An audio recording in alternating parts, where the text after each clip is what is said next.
اب جو بات عرض کرنے جا رہا ہوں ذرا غور سے سنیے گا. یہ عقیدہ جتنا کمزور ہوگا اتنا آدمی گناہ میں زیادہ ڈوبے گا.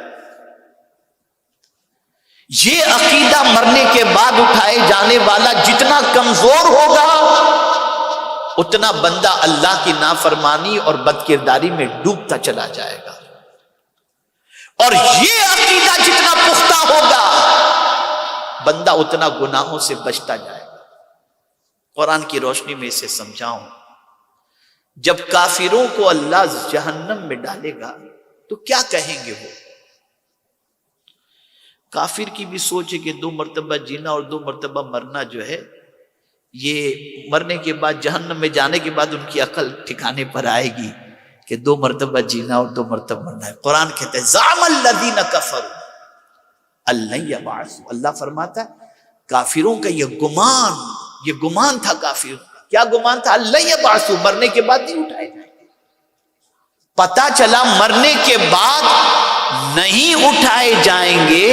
یہ سوچ مسلمان کی نہیں ہوتی، یہ کافروں کی سوچ ہے. مومن کی سوچ تو اٹھنے کی ہے.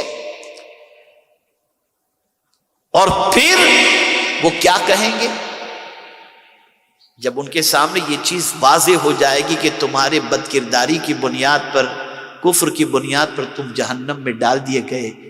تمہیں کیا خیال نہیں تھا کہ مرنے کے بعد تم اٹھائے جاؤ گے اور اللہ کی بارگاہ میں تمہیں حاضر ہونا ہے، جواب دینا ہے تمہیں ہر چیز کا؟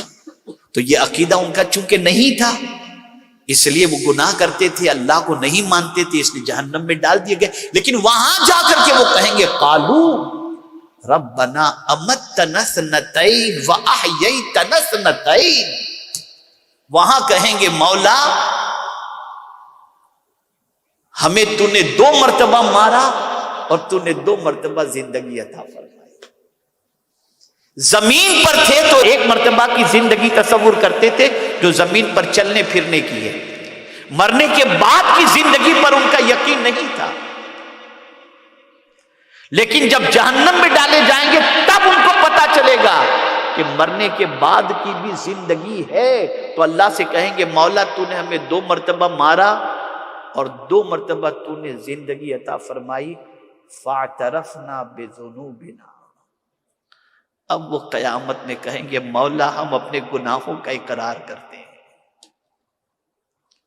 وہاں گناہ کا اقرار ہوگا اور وہاں وہ کہیں گے فاعترفنا بذنوبنا، ہم اپنے گناہوں کا اقرار کرتے ہیں. اور پھر کیا کہیں گے؟ فہل الی خروج من سبیل. کیا مولا جہنم سے نکلنے کا بھی کوئی راستہ ہے؟ یہ قرآن کہہ رہا ہے. تو پتا چلا جب مرنے کے بعد کے اٹھائے جانے کا عقیدہ کمزور ہو جاتا ہے تو بندہ گناہوں میں ڈوب جاتا ہے. اور جب یہ عقیدہ مضبوط ہوتا ہے تو بندہ سنبھل کر کے چلتا ہے.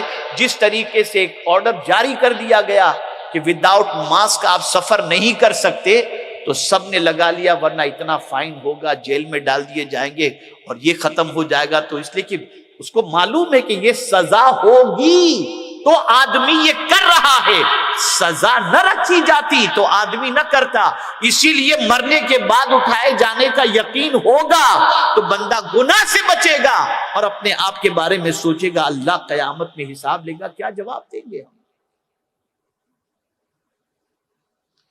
تو سارے گناہوں کا سبب اور اللہ عز و جل کی نافرمانی کا سبب، اس کے رسول صلی اللہ علیہ وسلم کی نافرمانی کا سبب، مرنے کے بعد کے اٹھائے جانے کا تصور انسان کی نظر سے اوجھل ہو گیا.